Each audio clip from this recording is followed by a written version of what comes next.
to go ahead and get started, I just want to mention that the acoustics in this room are horrible. The ears at this end of the room are old, and that doesn't help either. Well, at least some of them are. So please, if you could keep the chit-chat down to a dull roar in the back, I would appreciate it, because it is hard to hear up here. And I know it works both ways as well. So let's honor the flag, please.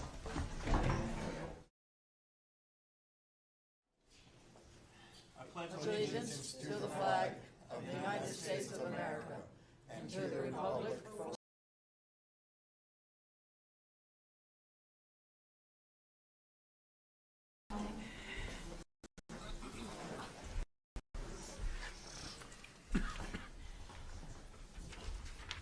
we have a couple items of communication.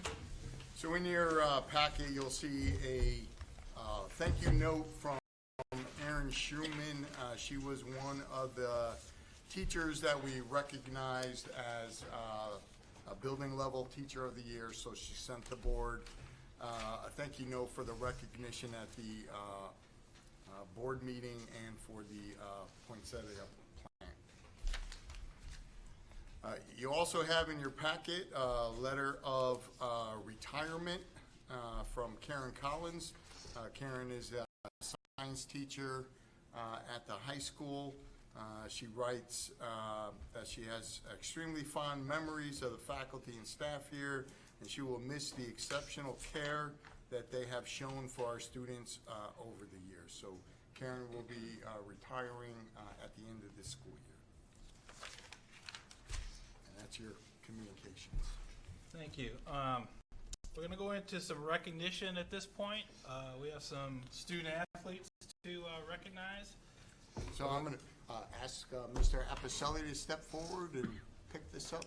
And I was just going to say that after the recognition's done, we'll take a short recess and have sugar. I really want to say we had a fantastic fall at Lyman, but it wasn't just athletics.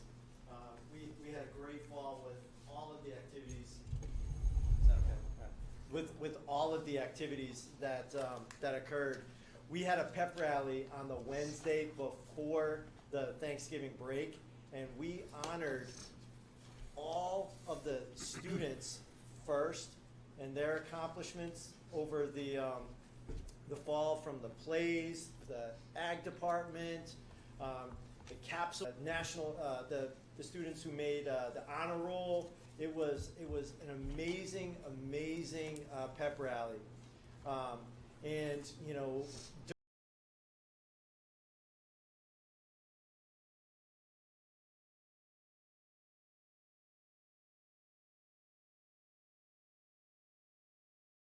And it was if you didn't get a chance to go out there, you know,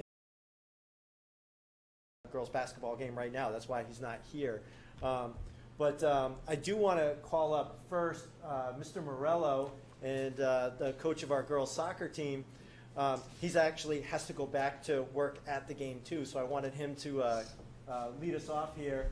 Oh, he's going to invite up his girls soccer team.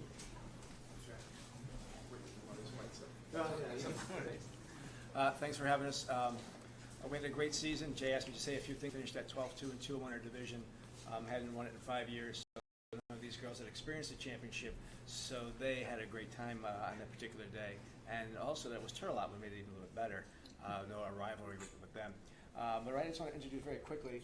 We have Brianna Brunel, Morgan Tartaglia, Maddie Crawford, Rain Bobby, Eliza Olson. They say.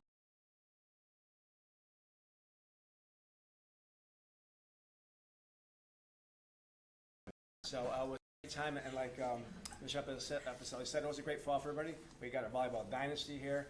The student athletes have done a great job, and for a long time I've been part of it, and I'm glad this is the first time in the over 30 years I've been coaching that we've done this. So I hope it gets done all the time, because it means a lot to us. Thank you very much.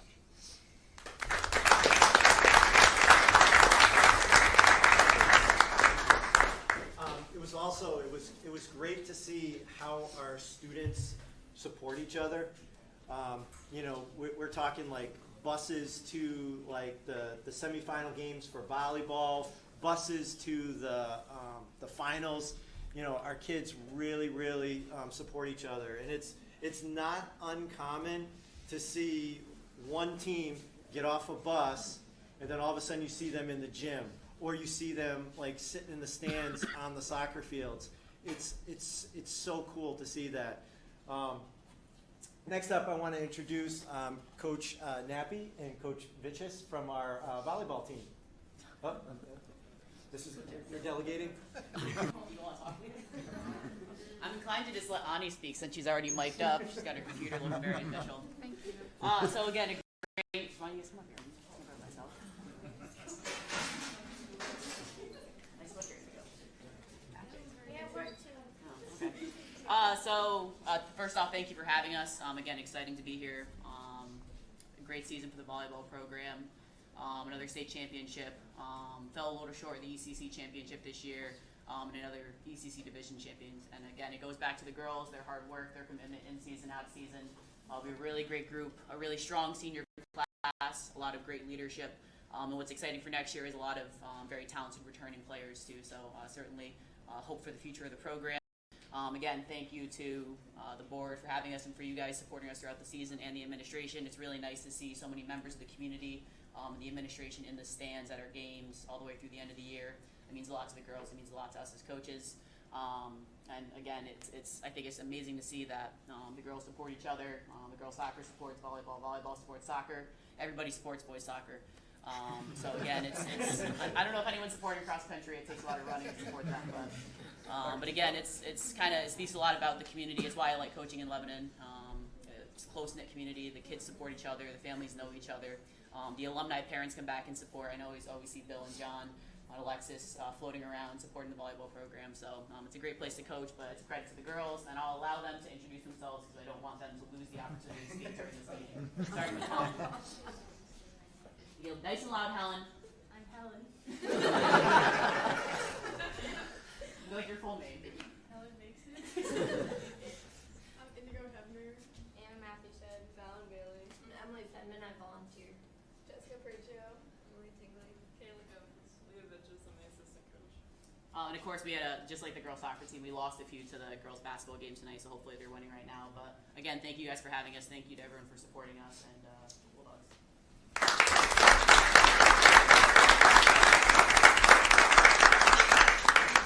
Next, we were going to introduce some of our all-state athletes from the fall. So since the girls volleyball team is right here, we can start with them and their all-state athletes. Absolutely. We had two all-state athletes this year. First one is our senior setter, Indigo Hebner.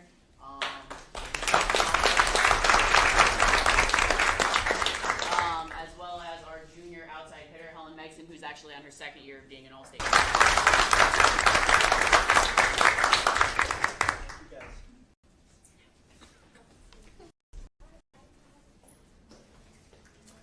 We have a couple more of our all-state athletes here. We have, unfortunately, a couple that couldn't make it. One due to a track meet that is happening. I'm trying to think where that is. Wesleyan, thank you.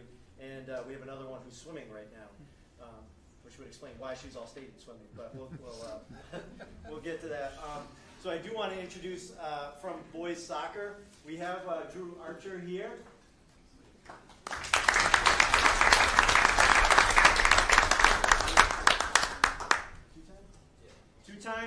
Two-time All-State. He is a junior, so there's the very distinct possibility of a three-time All-State athlete. He would have been joined by Hiltz Hussein Berglund, but I don't know why Hiltz isn't here. He told me today that he was going to be here. I don't know a lot about soccer. I know Hiltz plays closer to the goal, and you play further out. You score goals, so I'm not real good. I'm not real good on that. I got to learn because both my sons are starting to play now, and I've really got to learn what they're doing out there. But very proud of these two. And again, Hiltz is also a junior, and will be returning next year. So the future is the future is there for these guys. Okay.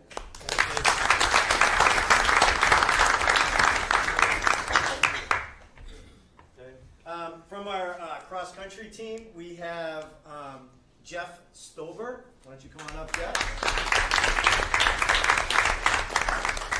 Jeff was 8th in the state at the class meet. He is also a 2-time all-state cross-country runner, and he is a senior. I have Shane Franson here.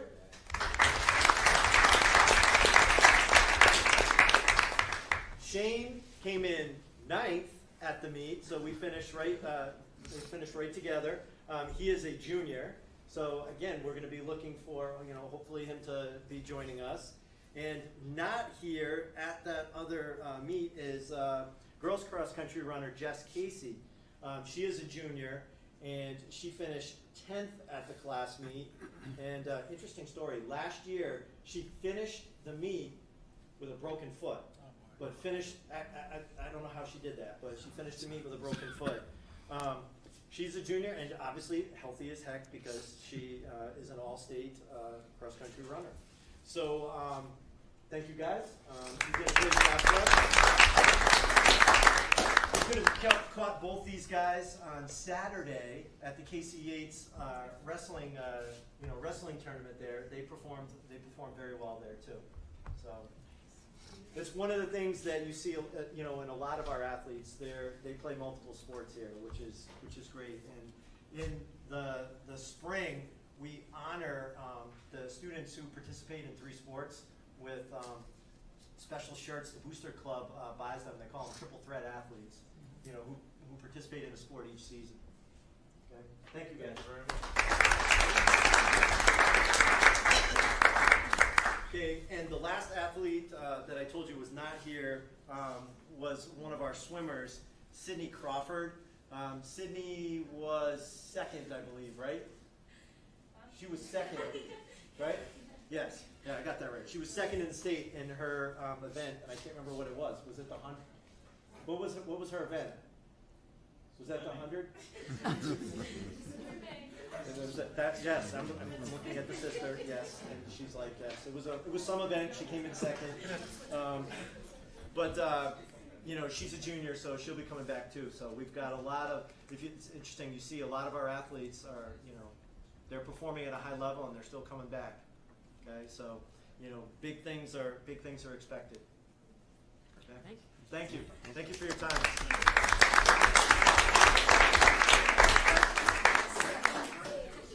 We'll take a short recess, about 10 minutes. Please take as much food off of that table as you can carry.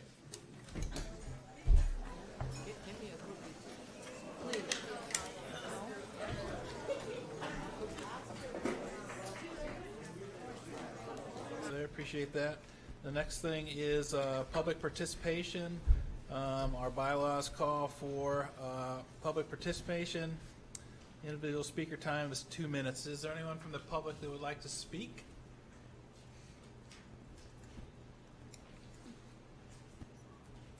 All right, seeing none, we'll continue. We had quite a mountain of consent agenda items, and I took a minute just to applaud the board for all the hard work it went into all this activity, especially at the holiday time. It was an amazing period of work.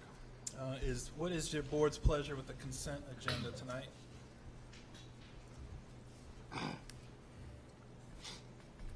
Would anyone like to take anything out? Move to accept the consent agenda as presented. Second. Been moved and seconded. Any discussion? All those in favor, please raise your hand. That's unanimous. Thank you. And moving on to reports of committees. I'll start off with the governance committee, subcommittee. I just want to let you know that three of us were there. It seemed to work out very well coming on the heels of subcommittee meetings before that, so it was everything was fresh and it flowed smoothly. I think it helps the process. We were able to incorporate all the information from the subcommittee meetings and hopefully you see that reflected in the agenda here tonight. Note, we have training set up on February 5th. That'll be presented, that's board training, presented by Rich Mills, the board's attorney. That'll be from 6 p.m. to 8 p.m. And I'm told that pizza will appear. Will that be in the, Library, right, Bob? Yeah. And then one other item for the governance subcommittee is the planning and zoning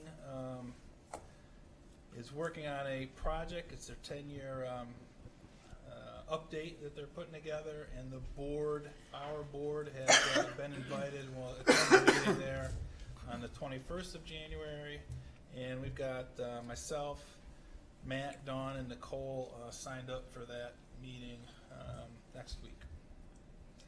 Any questions for the governance subcommittee? Sarah? Okay, next, policy subcommittee. Policy Subcommittee is working on planning a meeting. We have to check with you guys and see if you guys can make it on the 20th. And I have a document that I've gone through the whole policy manual to see where things stand and where I think some things need to be and stuff. So I think if we could move along on that, we'll have taken a big chunk out of it. I know there's some policies with Alexis, and I think you might still have one. No, We do. you guys have. Sure do. Yes, yes, so there's a couple of them with subcommittees already. Okay.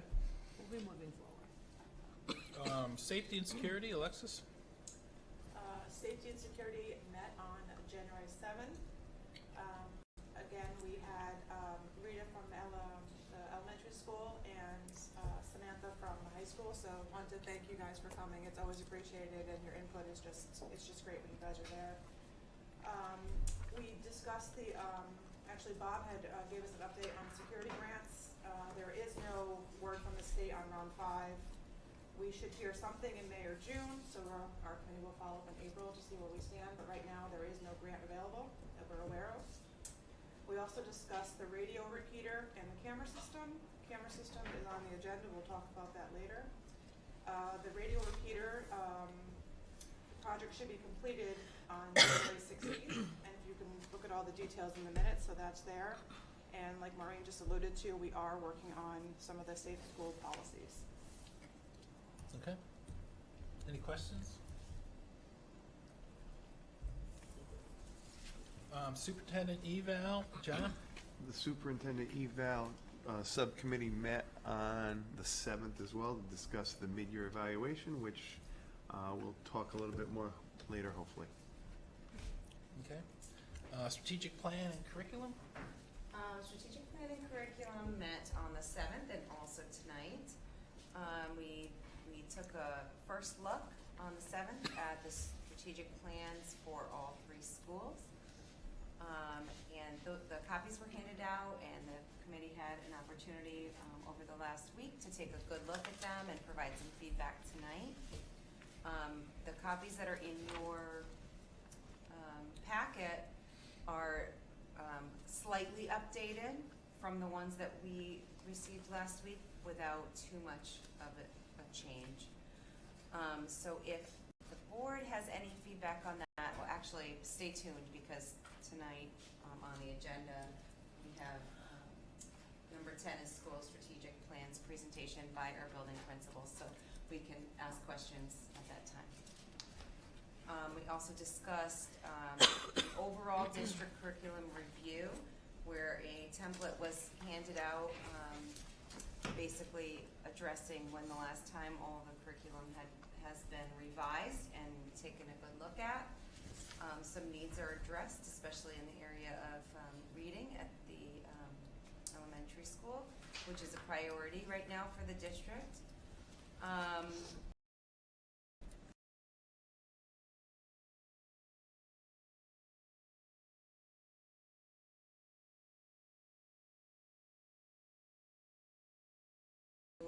Curriculum units, specifically one of the elementary one. Those tonight, time, but we will be looking at those over the next couple of weeks and discussing these next month's committee meeting. Also, there is an assessment committee that the district has formed to take a good look at the assessments. I know we had sort of talked about in WEA as being one area of measure and what the other areas are that the district is looking at. So they're going to be meeting at the end of the month, and we should have a report for you for the next month's meeting. Good. Any questions? Oh, one more thing, I'm sorry. Mhm. We will be looking at a first reading for new textbooks for manufacturing course at the end of the agenda as well. Enrollment, communications, and board goals. We met this evening, just prior to this. You all know that we've been talking about board goals for some time, so we have been finalizing those. We will be reaching out to other subcommittees to talk about things that you might be talking about that overlap, specifically finance and facilities and curriculum. So we'll be in touch for that. And hopefully we'll have something ready for, more of an update ready for February. Any questions? Negotiations. Mark is not here tonight. Apparently he has something else going on. Bob, do you have anything on negotiations? So we still have two contracts for our non-certified employees, the secretarial unit and the instructional assistant unit. So those negotiations will begin in the late winter, early spring, and so we'll have conversations with Rich Mills about getting them running pretty soon. Okay. Questions on that? And finance and facilities. Okay. Finance and facilities have been very busy. So we met on December 19th, on January 7th, and also tonight. We'll probably need some repair on the roof. So we had a presentation by Mike Boudreau of Tremco, and he gave us some information about that. Also, we looked at the three areas, the facilities, IT, and athletics, to see where we would need some finances for them. For facilities, we looked at things like a fire alarm motherboard being replaced, some tree trimming, electrical work, some line striping, engineering services, window blinds, a new man lift, building automation system, a sound system at Lyman. Total, we are probably around $210,000 right now, but we were still looking at all those items to see that if we can shave anything down. For IT, we're probably going to request about $100,000, $40,000 to replace Chromebooks, $30,000 for a technology refresh for the staff, $30,000 for network infrastructure.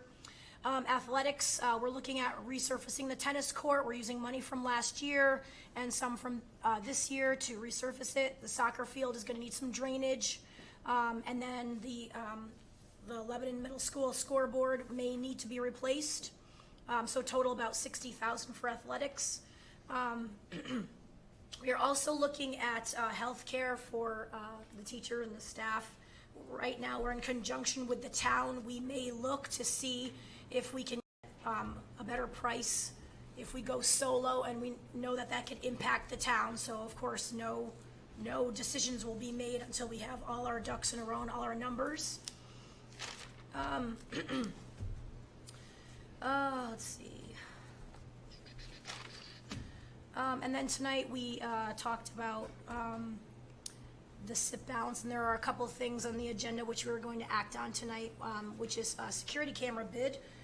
We looked at, we got a good quote from ISS, Integrated Security Solutions, to put cameras in all three schools. And so we're going to act on that this evening, and also capital budget requests.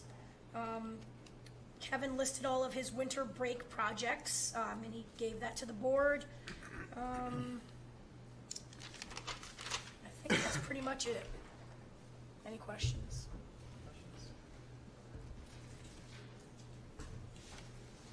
Okay, thank you for that. Yep. Next, we'll go into the administrators' reports.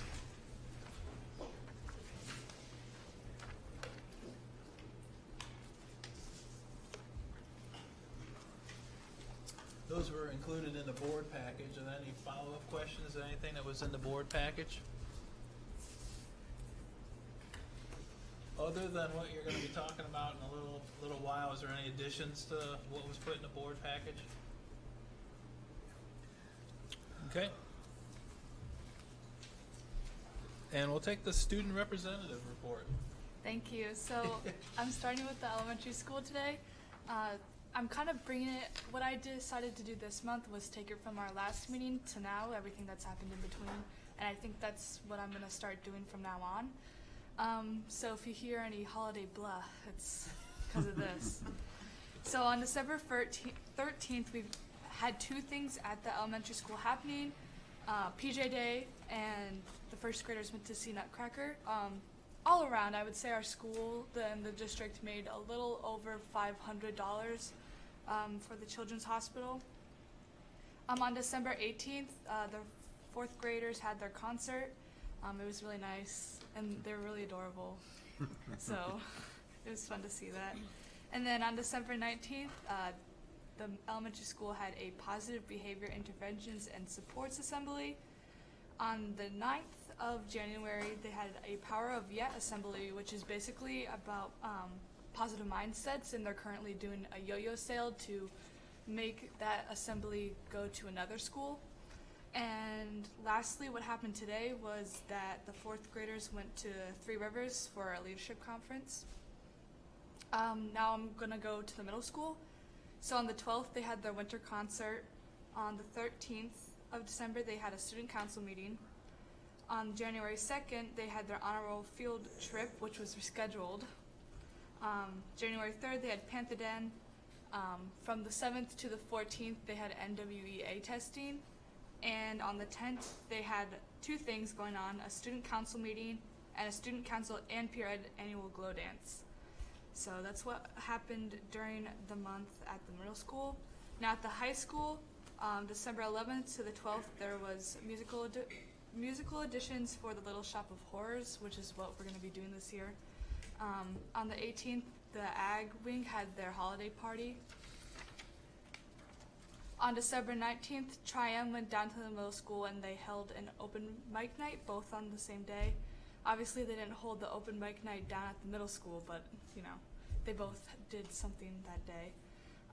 On January 3rd to 4th, two of our students went to the Eastern Region Festival, Bethany Gifford, who is a junior, and McKenna Tedford Coles, who is a senior. January 11th was the Casey Yates wrestling tournament, and one of our students earned first in their class, and that's Ryan Powers, and he's also up for ECC Athlete of the Week. And Shane Franson was third in his class too. For sports, boys basketball has 3 wins and 5 losses currently, and our girls basketball has 3 wins and 5 losses also, and they also have a game tonight.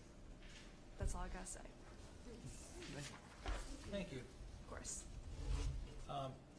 You're not required to stay. If you feel you can, by all means. I mean, see, governance in action is probably what you dream about. But She's got. That's why she's here. One day I'm gonna stay for She's the got whole thing. midterms. Yeah, I have midterms. you so. can leave whenever you need to. Thank you. Thank you for a good report. I want to back up a step because I neglected our EastCon rep, and I apologize for that, Matt. That's okay. Unfortunately, my meeting that was scheduled for today at 11 has canceled because of illness by the other party. Okay. And at this point, I probably will have a meeting at the end of the month with a regular board at EastCon. Okay, sounds good. Thanks for that. And the report of the superintendent? So first, you have the normal enrollment document that you get on a monthly basis. The enrollment has been the same overall number, 995, for the past few months. There have been changes up or down, 1 or 2 students at each of the schools, but the overall attendance has been 995. As reported earlier at the Finance Facility Subcommittee meeting, we did have a change in enrollment in the magnet schools. Bob had reported that we actually received 2 additional bills but then one of the students ended up returning back to the district. So we have an increase of one student enrolled in a magnet school, so that has gone up from 30 to 31 from last month to this month. Are there any questions on this part of the report? Because then I have an additional piece from NESDEC.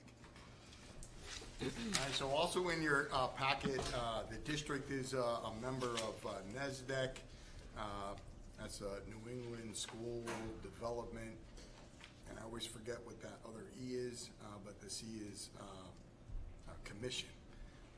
But they do some reports for us. One of the reports they do for us is an enrollment projection report. It's based upon historical enrollment as well as birth rates, the number of people moving in and out of the community, etc. So this is the first one in a while that we've received from NESDEC that is now starting to show the enrollment is leveling off at a little bit higher number than in previous reports. I think even the one that I presented to the board last year showed overall enrollment dipping down into the 920s. This time, the numbers stay up a little higher. And then if you look on the third page in the document, you'll see, so for K-12, they're showing, current year 1920, 940 students. We continue to dip for a couple of years, but then you'll see the number is climbing back up, and eventually, if these predictions prove out by 2029, 2030, we'll be back up to around 975. So this report is starting to predict a reverse of the declining enrollment. And so that's a positive piece, something that we haven't seen in a while.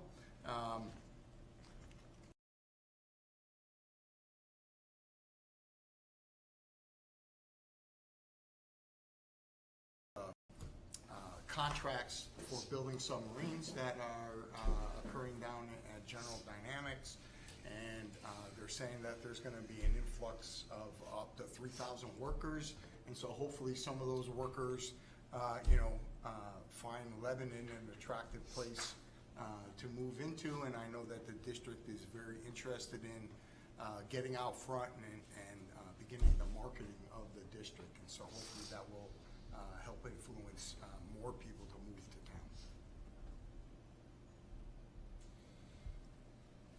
I have a question about that. A couple things.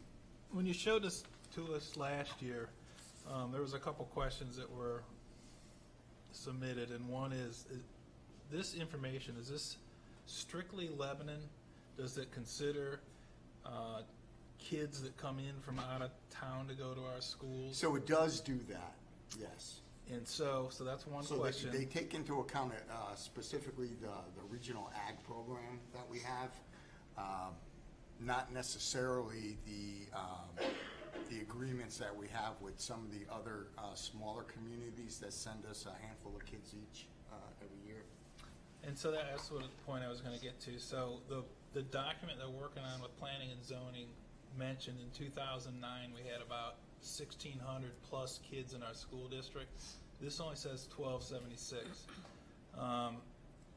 And so there's a kind of a disconnect, and a lot of us sitting here at the table remember when the schools had many more than 1,276. So I don't know if seems to me like it's not counting like Columbia or others.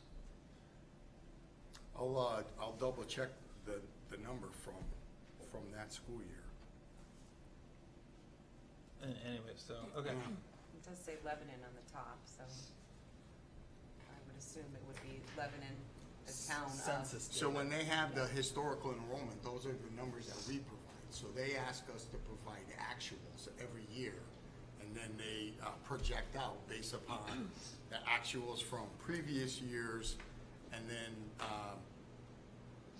the birth rates, et cetera, people moving in and out of town. So that would have been an actual, that would have been provided back at that time. So for 2019, we've already provided 940. But that's not accurate. We were over 1,000 last year. So this is K-12, not pre-K. So this doesn't include the pre-K numbers. 25. So we're, no, Rita, what's your pre-K number? 40? Yeah, 30 kids. 55. yeah, 55. yeah. Soon to be. Right, it's on Well, that would make the other sense. document. Yeah, 995 includes Yeah. pre-K. Yeah. yeah. But these are, I mean, they look really low. I'm just, I don't know, I could double check, but that would have been a number that the district provided. I get it. Yeah. I get it. Why don't they include pre-K? What's the reason for that? So they include it in parts of the document, but then they do a K-12 number, because not every district provides pre-K. Got it. Right, so if we were gonna use this for comparison of, to other districts, some districts don't have pre-K. Okay. Or they have different, pre-Ks also have different structures. Some districts provide pre-K for special education students and then paired with non-disabled peers, but not every student in a community may have access to the program. It's a lot of the system. I guess just the other observation is, this is similar to last year's data in that we level off in 10 years' time somewhat lower than what we are right now, which is, it's a good news, bad news story. Yeah, I mean, there is still some decline. The leveling is at a little bit of a higher number than it was in the But that past. doesn't include pre-K. Yeah, but I So agree. I 975 think, is 55 less. yeah, So but we're Yeah, actually higher. I it's think a, these it's an numbers are absolute low. trend, meaning regardless of Yeah. whether we consider them or not, we're still ending up at a lower number than we are now. No. Which, No, I would disagree with that, Bill, because, I'm sorry to interrupt you, because 940 is where we're starting yeah, now, and in 2029, Yeah. the projection is 975. Both are not including Right. pre-K. so 1030, 1040. Well, so 9, Yeah, we're currently at 995. And, or if you leave out pre-K, we're right at 940, and then in 2029, we're gonna be at 975. yeah. That's only So how are you 35 saying that's kids. lower? Yeah, That's only 35 kids in 10 it was years. an error. But my point was gonna be, the good news is, we got lots of room for lots of more kids to come to school here. We do. And that's probably the only thing we can take from this. Yep. Good Yeah. point. Yep. All right, any other questions on that one? It is nice to see a level, instead of this constant, conversation that we have in town about decreasing enrollment. It really is nice to see that, hey, look, and by the way, every other district around us was facing the same issue. I just popped up Mansfield earlier today, where they have had a decrease in enrollment by almost a third of their whole population. So, it's true. in the last 5 years. So it is not just a Lebanon problem, but it is nice to see that it's moving in a different direction other than down. Any other questions? All right, Oh, I buried my agenda with my notes. All right, exit interviews. So this is a project of interest for the board. We do have a draft document that I am vetting right now through the administrative team. It would be a document that we hope to be able to utilize for all district employees, so all categories of employees. We do have two members of the teachers union leaving us. Laura Gerber is leaving from the high school, our high school guidance counselor. I sent her a copy of the draft and asked if she would complete it and provide some feedback regarding how much time it takes. Are these the kinds of questions that the district would find useful, et cetera? And then you received a letter of retirement this evening from Karen Collins, so I also sent her a copy of a draft to get the same kind of feedback from her. And so we'll have something to share with the board at its next board meeting. And we had collected 2 samples from area districts and then some resources online to put our draft together. Regarding the, I got one other thing I have to add. This is a recent development. We have a community member who is going to remain anonymous, but there has been a donation to the district of $1,250, which the donor would like to be used to pay off unpaid lunch balances at this point of the year, as opposed to waiting to the end of the year. So there is a person in town that has donated that money. So we can't say it's to pay unpaid debt, because it's not debt until the end of the school year. So these are unpaid lunch balances, and so we will honor her wishes. I've accepted the donation, and we'll do that for people. Very nice. I have 2 questions. That is extremely generous. Is $1,250 the total that is currently due? So we're still going through the numbers. It will be really close. Okay. And there will be a mechanism for determining if it doesn't meet everything, who is left with a balance and who is not? Yes, and we had somebody else from within the district step forward and say that if it's not enough, that person will pick up the remainder. Okay. And then my second question is the enrollment communications and my subcommittee, goals, right, has been talking about exit interviews. So now that it's coming to the full board, should we take that off of our agenda? Well, we could bring a draft to you guys first to review before we bring something to the full board too. And I think we also have student exit interviews too, right? So yeah, so those are still in the works. We don't have a draft of bring it that. back to the committee. Okay, thank you. All right, any other questions on the superintendent's reports? All right, school strategic plans presentation. On that one. So we have each of the principals here tonight. The strategic plan / curriculum subcommittee had asked that each of the principals come give a brief overview of their plans and maybe just highlight a couple of the examples that are in the plans. Each of you have a copy of the current draft of the plan from the board packet. And then the committee was also interested in hearing from the principals about how the process worked in their schools, and if there are ways or mechanisms to make it go smoother from this point forward. Okay, so whoever would like to start first. I'll go, and bear with me, I've been fighting the cold for a couple weeks now. So I'll kind of merge the process and the product together. This was a great exercise for us to go through.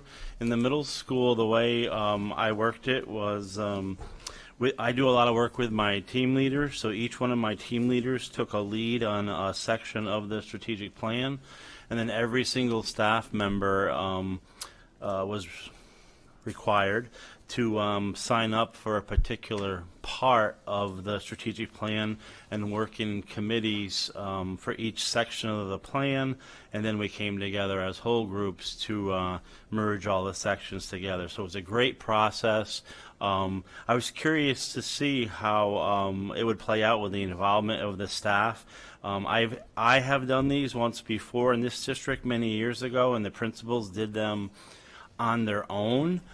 So back then it was a quick process, but doing it this way was very enlightening, because you really, from my own personal experience, really got to see a lot of expertise come out in each one of the areas. So for example, with culture and climate, I had my support services team leader take the lead on that.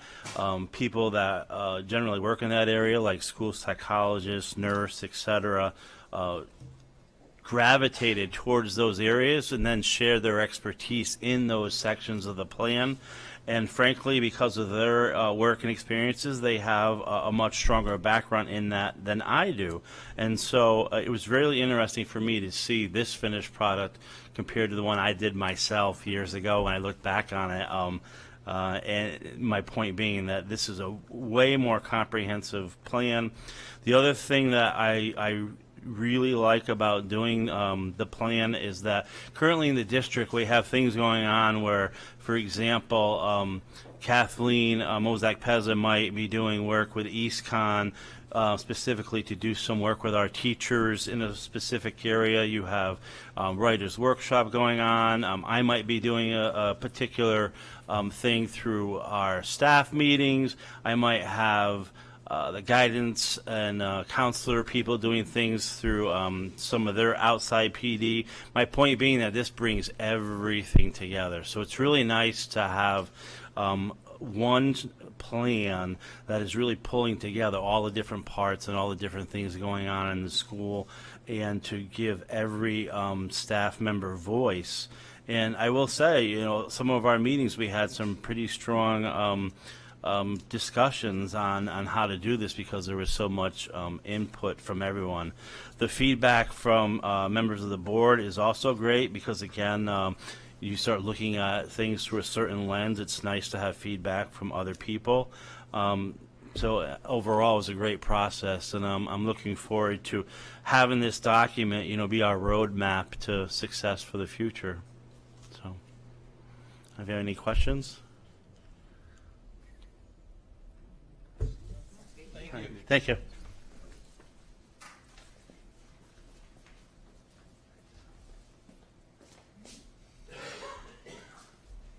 Oh boy, back is acting up. I really have to say that I found the process very rewarding at Lyman. You know, I was a part of the last strategic plan that we did, and for that last strategic plan, we asked for volunteers to help us develop the plan. This time, everyone was a volunteer within the school, and I found, you know, I thought it was great, because within this document is every single person in Lyman's voice. And when I say that, I mean even our instructional assistants. We sat down with our instructional assistants and we had them, you know, supply information to this. So, I mean, this really brought teachers, instructional assistants, students, it brought everybody, you know, on board. We utilized our PLC time, and we utilized faculty meetings and a second faculty meeting each month to kind of review what had happened that month, kind of put it together into the plan. And I do want to echo what Rob said too, because one of the things that we found is there were people with some very strong opinions on things in here, and there was a lot of great discussion that happened in these meetings around, you know, the pieces and what we should be including in this plan. And, you know, the interesting thing is when you're, you know, running into people around school and you're running into teachers and you start talking about this. I had a discussion, and it wasn't planned. I had a discussion in my office today about things that were in here, and, you know, a teacher, what she's trying to do within her department to meet certain, you know, aspects of this plan. I think it's going to help us, the year focus, I think, is really going to help us target things with, an end goal 5 years down the road in mind. We've already made some progress. In February, we have professional development. We have somebody from College Board coming to talk to our teachers about how we can best utilize, PSAT data and SAT data. And, a lot of that comes about with discussions that happened in this document. So, I'm excited about the direction that we're going, and I'm excited that it's a direction that, Lyman kind of put together. We talked about at the last meeting last Tuesday. I said it really invigorated the staff, and I think the word I used was like galvanized, because it really did. It brought everyone together, and everyone had a hand in the process. So everyone owns this. Any questions? Thank you. No problem. So I'm fortunate because I have Rachel Archer here. We have at LES, I was so grateful. I had sent out at back to school letters if any parents were willing to be on this committee. We thought it was important at LES to have a parent on there. We also had enlisted some people through PTA, and so Rachel jumped on. So from the very beginning, she's been coming to even our district meetings. So I just wanted to be shout out for that. It was incredibly important because we do have such a strong partnership with the PTA at our level. We also had, I was also fortunate, I had several teachers on board who wanted to be on like a subcommittee as well. So I just want to acknowledge those teachers. Jessica Scorzo is our school psychologist, Gretchen Brochu is our preschool teacher, Kristen Bilowitz, who's a special education teacher. So a nice avenue of different experiences to bring forward to the plan.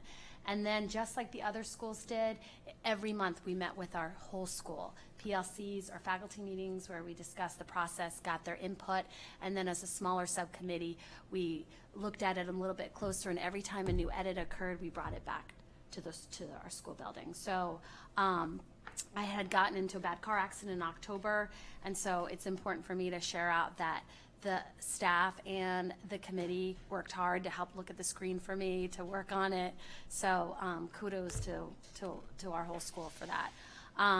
Just a couple of things. I think Jay mentioned too that things are obviously, we're already starting to see these things into action despite sort of finishing it up recently. Just last week I was looking at stamina of Reader's Workshop. And they have a goal. So for example, in first grade, they started at 7 minutes. At mid-year now, they're at 20. Their goal is at 25. I went in third grade last week just happened to be an informal where the teacher and Greta Skiles, who's our reading consultant, were doing a specific mini lesson on reading engagement. So, they're trying to figure out the Just Right books, which is a big component of our Reader's Workshop. We're also in the midst of the NIAC preschool accreditation, so I do want to acknowledge our preschool teachers. Myself and Kathleen Mosek-Peza are all working diligently on making sure we're prepared for that accreditation, which is April. But often it takes time, so they don't sometimes come until September, October to do an observation. They do a classroom portfolio and a program portfolio. So it's probably, when we met with EastCon, with Sherry from EastCon, it's roughly over 40 hours for our preschool teachers and up to 60 hours for the two of us. So, we're putting in time, doing some work on that. So we'll keep you posted. Any questions? Thanks for the All time. right, thanks.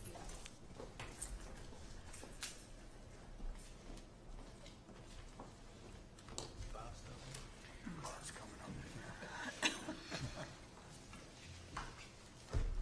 All right, time for the finance report. So Bob's going to join us at the table. While he does that, members of the Finance Facilities Committee received this document earlier. but we think it's important for the full board to have it.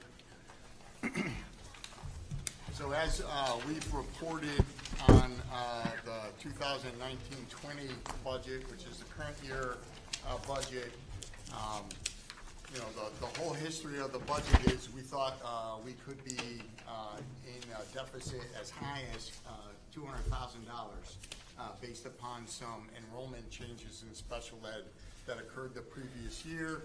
And over the course of the first half of the year, you've been hearing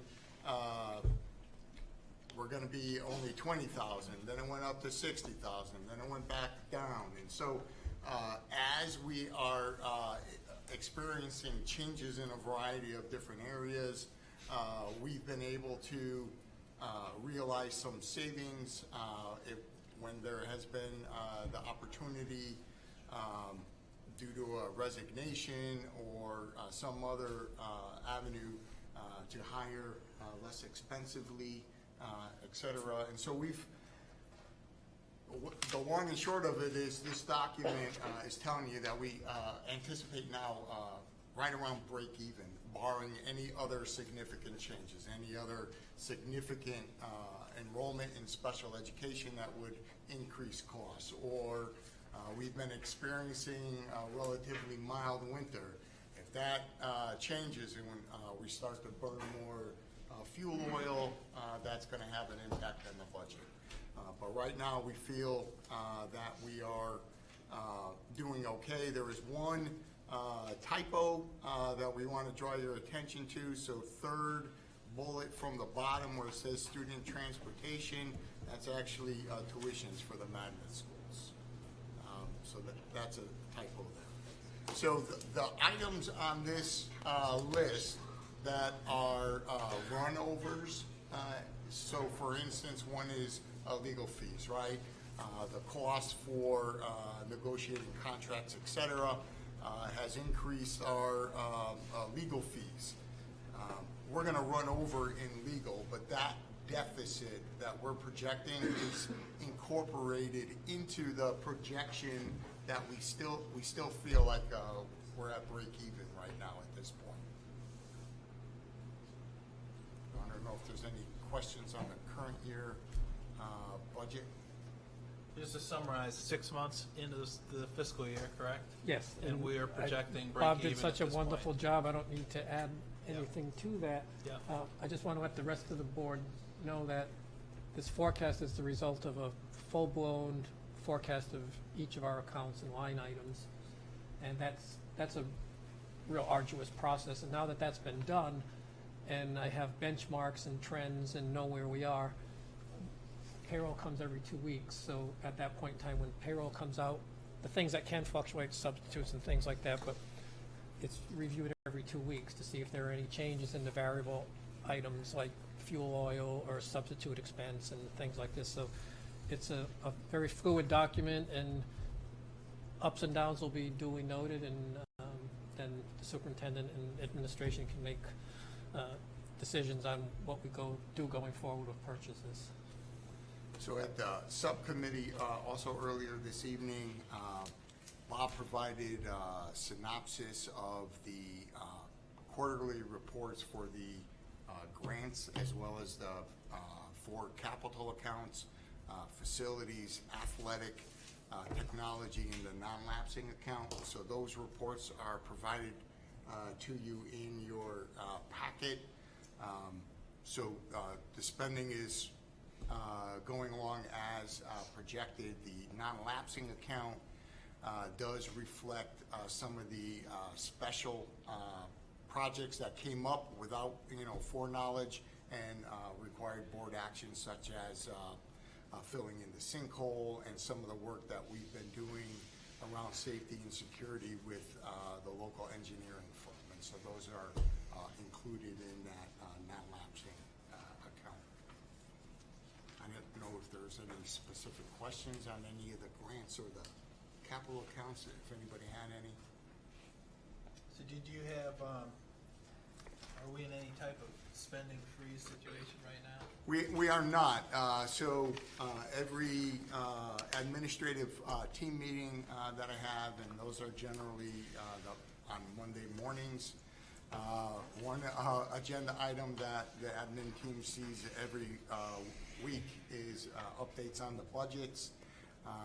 And right now, we are not in a freeze, but I also told them that were there to be some new requests that they have discovered over the course of the year that they would like to use the operating budget funds, they need to understand that those types of things that are unanticipated may mean they have to give something up to make that happen, because we are very tight at this point. It's a topic on every Monday admin meeting. Anything else on current fiscal year? All right, next year? So next year, one piece is a reminder that we have the staff budget input session scheduled for Wednesday at 3:30. We have community budget input session scheduled for this Wednesday at 7 o'clock. The staff one is here in the middle school library. The community one is in the high school auditorium.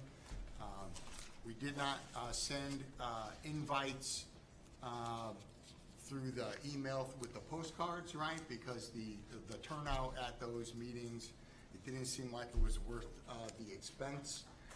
But we did advertise in the Lebanon Life for the community input session, and we had, I'm going to say it went out, some of you should have received it. We were supposed to have sent out a reminder at least to the parents. Yeah. Right? Okay, so you got that? All right. And so those sessions are coming up. We've been working with the board's Finance and Facilities Committee. As you know, from back in December, we had a preliminary budget that was looking like it could be over a 6% increase. Obviously, it would be a push for a community to support that type of increase, and we have made some budget adjustments in terms of the asks right now for some of the new initiatives. So for instance, there was a request for a second social worker that right now we've withdrawn that request. There was a request to increase the elementary school part-time secretary to full-time. It would have been just school year, not during the summer, but that request has been withdrawn. There was a request to reinstate the high school assistant principal position to a full-time administrative position. Right now, that request has been withdrawn, and then there were just multiple line item adjustments that were made, and that list was provided to the subcommittee as kind of a working document. Based on the desire of the board to make sure that our parents and community members are kept informed regarding budget development, I sent a letter out via ThrillShare with some of the preliminary information. My understanding is that community members have been contacting board members about that letter. So two things is what I heard is that some people were saying, yay, the board's going to get 6% increase, and some people were saying, oh my goodness, 6%, that seems like an awful lot. Is that fair, Bill? I would say, yeah. So, you all received the letter. It says very early on in the letter that 6.12% was preliminary, and that would not be the superintendent's final recommendation to the board. But people who want to increase educational spending, may have glossed over that statement that was in the letter. But right now, with the adjustments, the preliminary adjustments that we have made, we're at 4.11%. And so we will continue to look at the budget to make sure that we're going to bring one that's going to be supportive of the educational programming, as well as something that is going to be not overburdensome on the population in terms of finances, right? But we do need to budget for what we feel we need to keep the district moving forward. And so we'll have that final number for the board at its February meeting to act on, so that we can transmit the operating budget to the Board of Finance. We'll submit after board action later in the meeting, we'll submit the capital request to the Board of Finance, probably tomorrow. Any questions on next year's budget, Bill? Oh, okay. I thought you were pointing at somebody. Go ahead. This is for Nicole. Nicole, do you have access, or do you see the entire budget in a sheet that looks similar to the capital requests, with everything line for line on, salary, and basically I'm looking for, does Nicole have access to the overall comprehensive everything that we spend in the district? Well, there's that, that sheet that Bob, oh my God, Bob Sorry. puts out. The sheet what that, we happens get that same one that's in the packet. Yeah, we that have Bob a sheet in puts the out. packet that has all the teacher That's your- salaries and everything. General, but I mean specific. Would she be able to have access to that? Anyone has access to anything if you just tell me to what level of detail you'd like. Yeah, I think that might be helpful in the process. Yeah, so far we've seen the exceptions. Right. The things we, line items that we're shrinking or taking out or eliminating, so we've seen it by exception. We haven't seen it in total. That's what I'm looking for. I mean, I could look at it too, but I'm just asking because you happen to be the chair of the subcommittee. But would that be beneficial? Would that be helpful, so we can see everything in total? Yeah, as if it was, the process is if it was in a reduced. different format than this, that he puts Yes. out those 2 pages. Yep, different than Because that sometimes because this is hard to understand. Not counting the zero accounts, every line item would come to 21 pages. And there's probably at least 35 or 40 line items on a page. Mhm. So if that's what you want, I can give you that. I mean, I don't want need 20 pages per I don't want it line in item. paper, but I No. would No, look- it's, you have to look at it that's what the online. report is that I use to create the document from. It depends on what level that you want to see the budget broken out. It's like if you saw Do it the condensed. 611 supplies would probably be 50 line items for the 611 account. It would be high school math, general supplies, high school language arts, general supplies, high school art, general. Yeah, you'll see it broken out. You'll by- see it broken out by every single line So item. that's what the. Do you have one tier above that, a condensed line item or no? The next one is by object, which would be 611. How many pages is that? It ends up being the 2-page That's one. the pages that you'll get. copy of it. Yeah. Tom? Go ahead. If you wanted to look at, certain segments that way, the certified salaries is probably, it's every single position listed by position. So, I can give you whatever you want, it's there, it's just a matter of how beneficial it is to Thank you. Dawn? I think this I'd like to is see a really it. great conversation because, like, if I were the chair of that committee, or even for the chair of the committee that I am, I don't always know the questions to ask, and so I think it would be most appropriate for whoever is giving information to say, "Hey, this is everything that I could potentially give you. Would you like that, or would you like, I don't know the questions to ask, so could you tell me what is possible, and then we could go from there. I don't know that we need to be talking at the full board level Right, of what you exactly. should be receiving as a chair of the finance. However, I do believe that from the district, we should be getting, here's all of the information that we could potentially provide to you. Let's talk about what you think would be appropriate for you at the subcommittee level and for the board. That's what I would like to see. Think on it.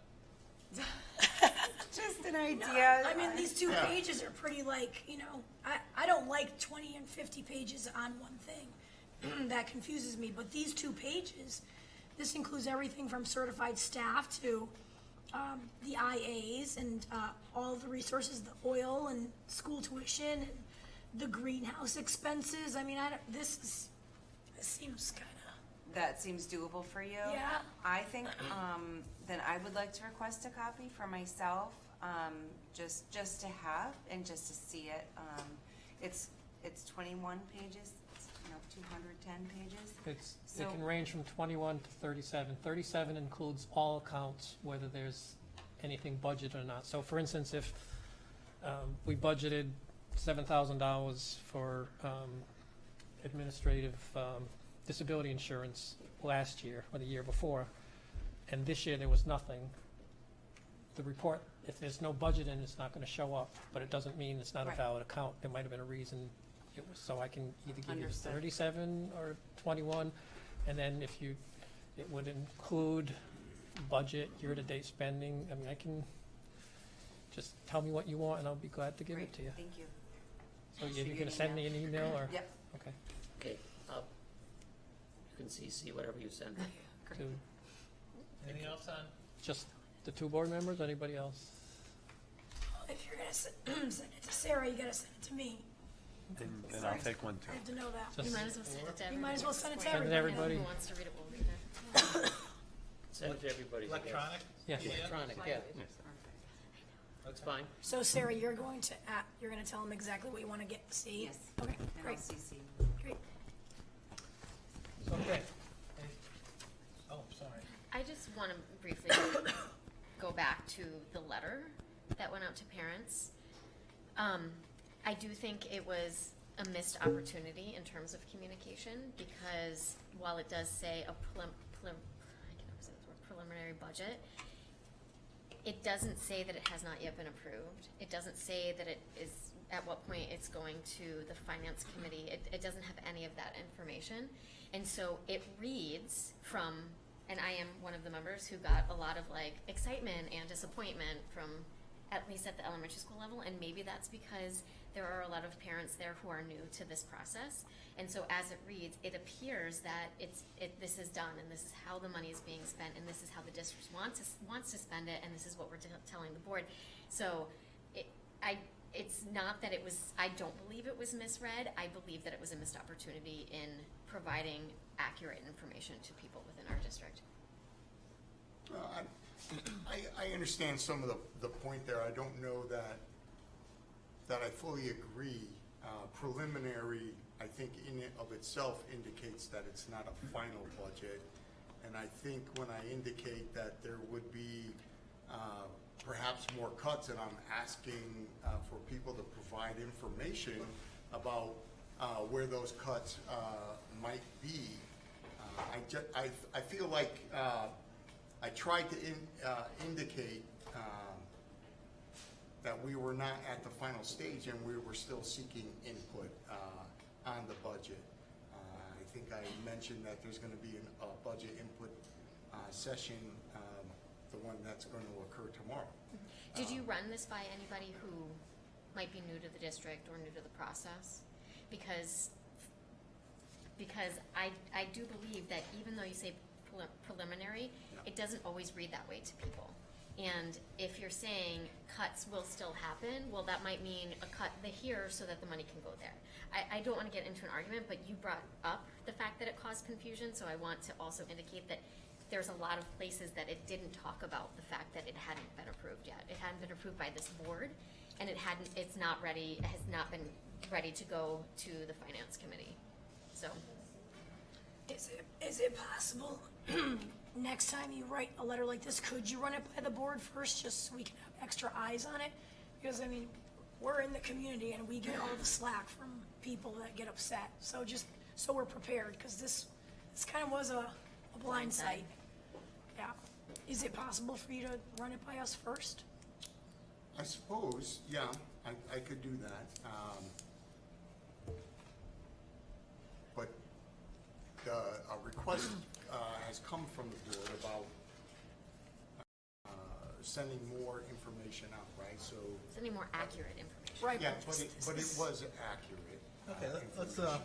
let's move this one along. We're stalled. Go ahead. I was just gonna make a comment on giving the whole board the opportunity to look at it. Makes sense, but it doesn't make sense to have it open-ended. You know, you say, I need to send this out, I'd like to send it out tomorrow. If you got any comments, let me know by end of day or something like that. Because otherwise, the process can drag out. That's a great idea. For nine other people to have That's a something good to say idea. about it. Thanks.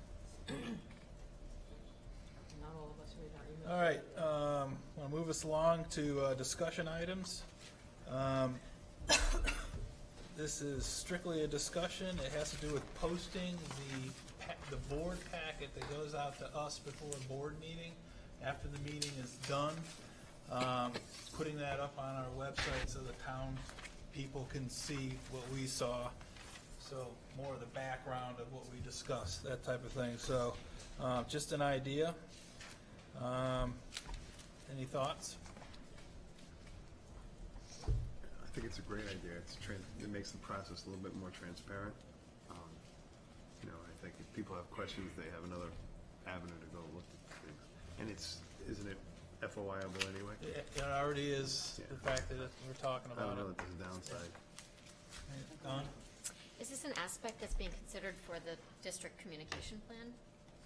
I hadn't thought of it as part of it, but just to enhance Yeah. information that's out there to help people understand what we're talking about. Yeah, so this is the type of thing that I had thought was going to be incorporated with like the district communication plan, or even talked about at our subcommittee level, because I think it would be, I personally think it's a great idea, but again, I'm also looking at the bigger picture and thinking, well, this is just one piece of it. So if we're going to talk about this, I've got a lot of other things I would love to talk about.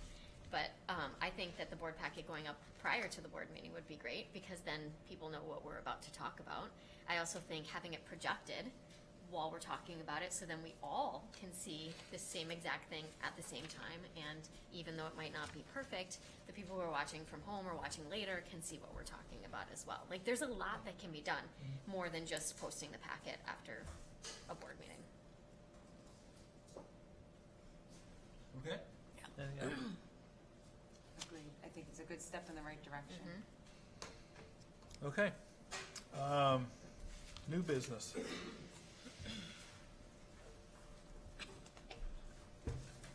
How do we want to handle the first reading? We don't have to take any action on that, I believe. What is the process for that? We announce that there's a first reading? Yes, and so Kathleen has the books with her, so this is technically a first reading. Kathleen could talk to you about the books. If you'd like to take a look at them, the opportunity is there, but it'll also be available for the next month. And then at the next month's meeting, we'll do an action item on approving the textbooks. So Kathleen, why don't you jump right in? So last year, we approved a course that was called Manufacturing, that was articulated with Three Rivers Community College and was part of the Eastern Connecticut Workforce Initiative to help build a pipeline for students who may not be college-bound to go into a career placement after high school. And so the manufacturing course is designed such that if the student passes a practicum that is given to them at Three Rivers Community College in May with a high enough score, then there's a good chance, like a 95% chance, that they will get an offer from a local employment group. The one that was mentioned most frequently because they take the most people is Electric Boat. And then that student would be able to work for Electric Boat and get all the benefits that go along with working for Electric Boat, including the possibility of going to college at a later point with Electric Boat helping to defray some of that cost. So because this class is a class that's articulated with Three Rivers Community College, we have to follow their curriculum and the curriculum set out by the Eastern Connecticut Workforce Initiative. And so part of that is using the books that they have decided that have to be used. For this particular course, it's 4 very large books. This is Print Reading for Industry, Mathematics for Machine Technology, Interpreting Engineering Drawings, and Precision Machining Technology. So each of these 4 books is part of the curriculum that Three Rivers has put together in order to meet the requirements that the employers have said the kids need to meet in order to be employable. As you look at the rating forms, you will notice the price tag that on some of these books is extraordinarily high, like one of them is almost $200 a book.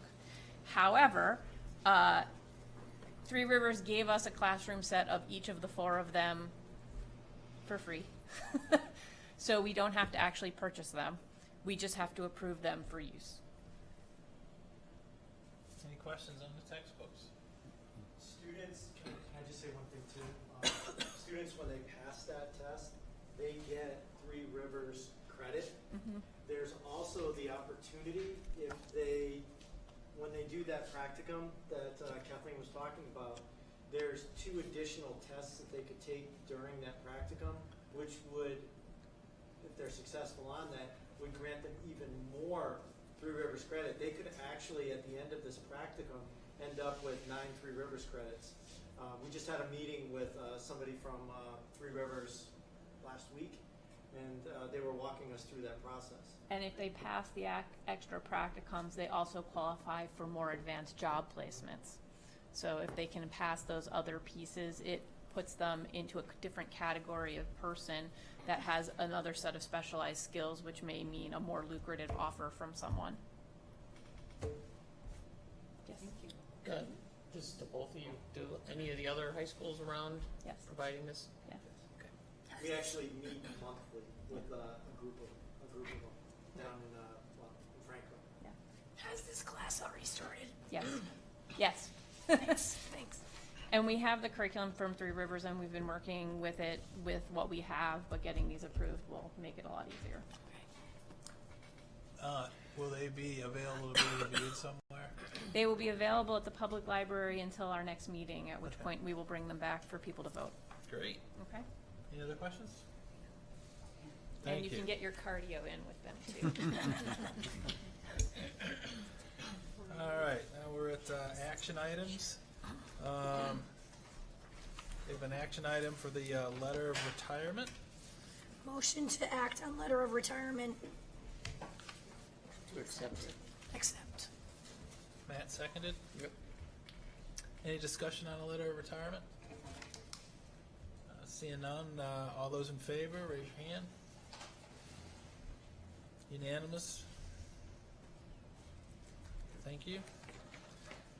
Okay, what is the board's pleasure on the security camera quotation? Do you want me to talk? Go ahead. I was trying to talk so you didn't have to. I know, but I have all the numbers. Yeah, I got some. So the motion is to recommend that ISS, we use the bid from ISS for the 3 security cameras in the 3 different buildings, using SIP account money of $35,390, and then the remaining out of the non-lapsing account, which comes to $17,160. Second? Thank you. I second it. Oh, go We'll ahead. open it up for discussion. Just quickly, as Nicole said, we have $35,390 in this year's school improvement project earmarked for this job. The bid came in higher, $52,000, because there was some growth that we identified in the meantime, and the balance would be paid for out of the non-lapsing account to the number Nicole said. $17,160. So that's kind of the background of it. Anybody have any questions about why we're using 2 accounts? Any other discussion? Seeing none, all those in favor? That's unanimous. To use the SIP account and pick up the balance for the non-lapsing account. Thank you.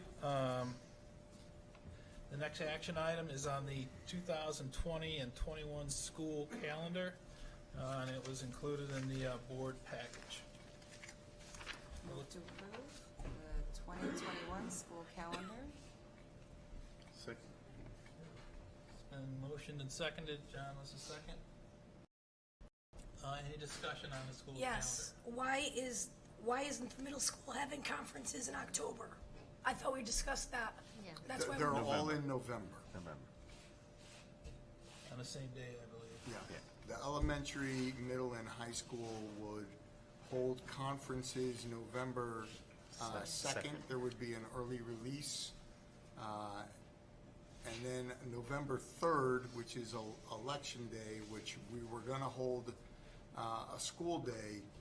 We will change that to a no school for students, but we will hold conferences all day. Okay, good. Okay? Very good. And then we took one of our PD days and made it a half-day PD day. That's November 10th.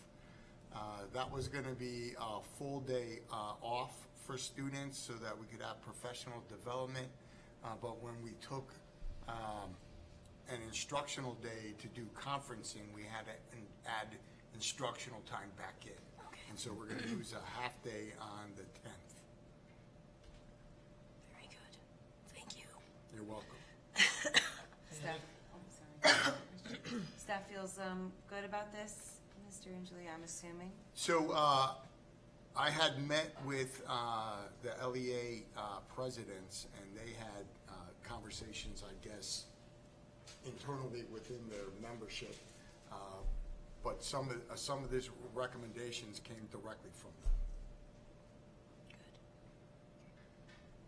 Any other questions? Seeing no other questions, all those in the 2020-21 school calendar, raise your hand, please. That is unanimous. Thank you. And item number 4 is acting on the 2021 capital budget requests. I'd like to take these one at a time. We have 3 of them, I believe, correct? That is correct. The SIP, which is the facilities capital, there is the technology capital, and the athletic. Do you have enough voice left? Yeah, so the SIP balance, is that what we're talking about? Do we have a motion? Yeah, we need a motion to approve, let's start with the easy one, approve the athletics Okay. So capital. motion to request. approve $60,000 for the athletic request. That includes, that's not it? No, that's 35. It's, 35,000, Nicole? That's right. 60 altogether. You're right, yep. Motion to accept, to approve $35,000 for the athletic requests. So it's tennis court, soccer field, and swimming pool. It's here. 35,000. Yep. Those 3 things. So that includes the tennis court resurfacing, the Lyman soccer field drainage, and also replacing the scoreboard at LMS for $5,000. That's so $35,000. Second for that. I'll second. Okay, been motioned and seconded to approve the athletic capital account. Is there any discussion on the items? Could somebody just tell me what page of the packet this is on, because I'm seeing quite a few. If you download it, it's 106. Thank It you. says, yeah, Would you like to see a paper copy? Sure. if we had it Thank you. projected, Then that'd it would be be perfect. That was going to be hard here in this room. Got it.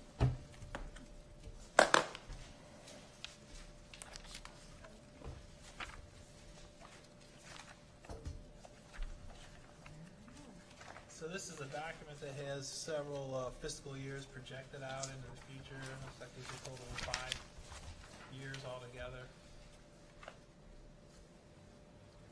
And so the questions really for this year that are germane would be the 3 projects that we're asking for money for. If there's any questions of why we're doing it that way. So what we are voting on right now is just 2021 and we will vote on the rest at another time? Correct. The things that are out in the future are speculative. Okay. The only thing the Board of Finance will give us is the 2021.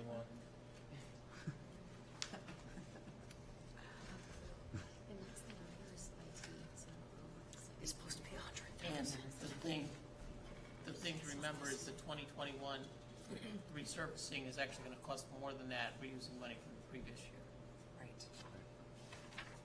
Right. Any other questions?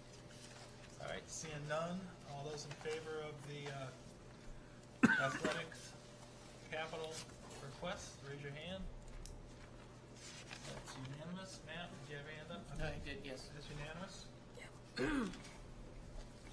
Motion to approve the IT request, which includes $40,000 to replace Chromebooks, $30,000 for technology refresh for staff, and $30,000 for network infrastructure, coming to a total of $100,000. I'll second. Motion by Nicole, second by John. Any discussion? Yes. Go ahead. For the student refresh, we were at 30 last year. I think that it may have been a Board of Finance decision, but I just want to be sure that,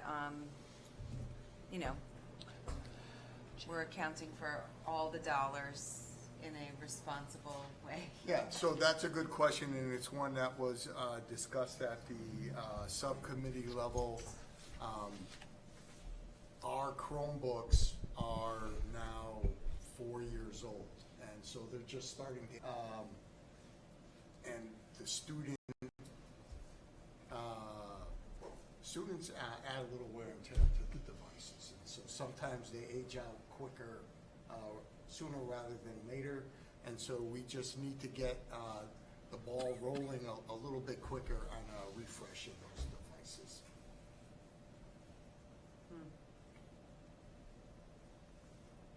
Maureen? I'd just like to make my normal comment. I don't think kids under 5th grade should have Chromebooks, and we could save a lot of money without giving them to them. They wouldn't break them so fast. They wouldn't have them to break. Thank you. Yeah, after having them for 4 years, I'm more versed at knowing how much we're going to need every year. So we did have to increase a little bit.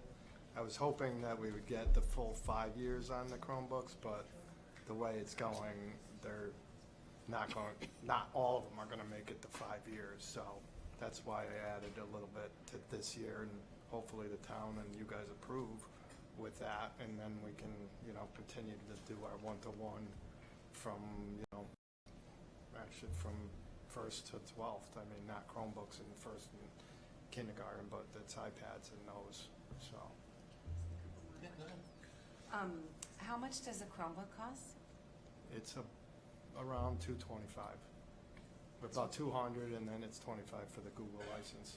How many Chromebooks could we, I don't have my calculator up, but how many Chromebooks can we get for 40,000? And I know that there's additional fees, right? It'd be about 190. So we need 190 more Chromebooks every year?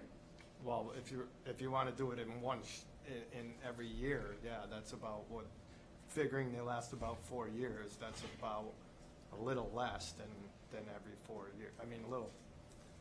It's going to take a little more. So to put it in perspective, Jacques, how many devices do we currently have in use in the district?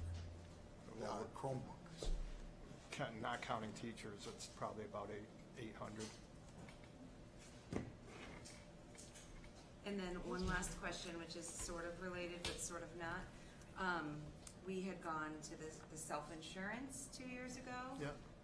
For $20 a pop. Yep. I'm just wondering, has that saved us money? Has that not saved us money? What's the breakdown on that? It's definitely it's definitely saved us time sending them out to the thing and having a way faster turnaround to the kids. but it's also, it's definitely saved us, I wouldn't say saved us money, but hasn't lost us any money. I try to buy replacement parts. If we do have like a good year this year, I'll buy more screens for next year and whatnot. So I wouldn't say it's saving money or losing money, but it's neither. And but it is, the turnaround is a lot faster. It was 17, I think, with the insurance, and 20, so it's about the same. It's only $3 difference. Okay, thank you. Any other questions on the IT? All right, seeing no other questions, all those in favor of the IT capital request, raise your hand. All but Sarah? My hands are on the desk. All right. Your hand's on the desk. Sorry about that, Maureen. All those not in favor? You mean opposed? Opposed? 2. Motion passes. Last one. Okay, last one. This is for facilities. Motion to approve approximately $208,000. This includes the LES LMS fire alarm motherboard for $30,000. This includes a $40,000 replacement truck, $10,000 tree trimming, $16,000 line striping, $25,000 electrical upgrade, $10,000 in engineering services, $4,000 in Lyman Auditorium sound system, and $15,000 Lyman Auditorium light system, $14,000 for Lyman window blinds, $9,000 for a man lift at the middle school, and $35,000 for a BAS, which is a building automation system upgrade. Cool.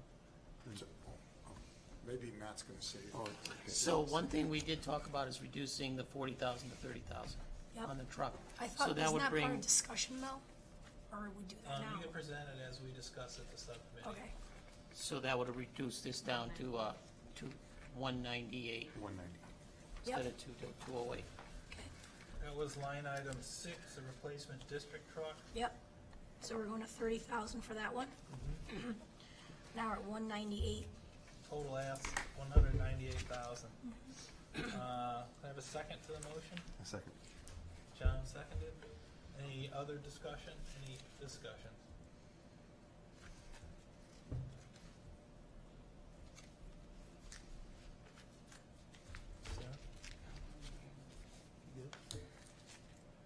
Sarah? Can we talk a little bit about that truck? Sure. Sure. There was 40,000 in the budget, and I was listening, eavesdropping on your subcommittee meeting, that you decided to reduce that to 30. Can you talk about why you made that decision and what the hesitation might be to not give the 40? And, you know, is it reasonable to take that out and think about that a little bit more? What our other options could be for that truck? I mean, to be honest, we started off, the truck was the lowest on the list. Like all the other things, because we looked at all the security things, like the fire alarm system, the building automation system. Those were the top priorities, all the security and safety issues.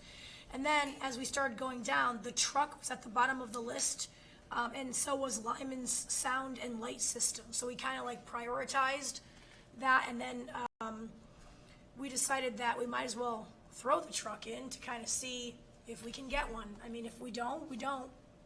But it's worth a try. Because we were thinking of snow plowing in the coming years. Maybe we can have we have one truck, maybe a second truck could have a plow on it and clear our 3 schools. And save $80,000 in a snowplow contract? That could be it. Yeah. Okay. So that was our thinking. We haven't used yet? Let's put a little different spin on it. So the truck we bought last year was a big snow plowing truck, do everything for maintenance. This truck started out in the ask as something similar, and the subcommittee thought to downgrade it because the request for the truck is for the supervisor of the maintenance, who's not doing those big type of jobs. And it would also be the vehicle that would be used to go trips and get things versus the big truck that's gonna be less fuel economic. It's more of a supervisor's truck as opposed to a heavy-duty truck. And we tried to get the town to give up their small truck, their third truck, but Kevin Swickla said that they need it for much of the same reasons why we would need the truck. So we tried to go the avenue of getting some, a good truck for really cheap, Right. but Any other comments or questions on the school improvement capital? Just scratching. I don't know how much a truck costs. Okay, seeing no other questions, all those in favor of the school improvement plan SIP count capital request for $198,000, raise your hand, please. And that is unanimous. Thank you. So these requests will be transmitted now to the Board of Finance. We'll make the edit on the amount allocated for the truck. Thank you. All right, anyone have any items for next agenda yet? If you think of any, please let me know. can we put enrollment on it? Because I think it's the time of year that we need to start doing something about it. Okay. Got it. All right, next item on the list is an executive session. Could I have a motion for that, please? I run to the restroom. Motion to have an executive session. Second. And we need to invite the superintendent. Would you like principals for the safety car? If Rita could stay, just because I have just concern for the elementary school. Okay. The motion is to go into executive session, invite the superintendent and the elementary school principal. Second for that? Okay. All in favor? Matt's raising his hand. Is it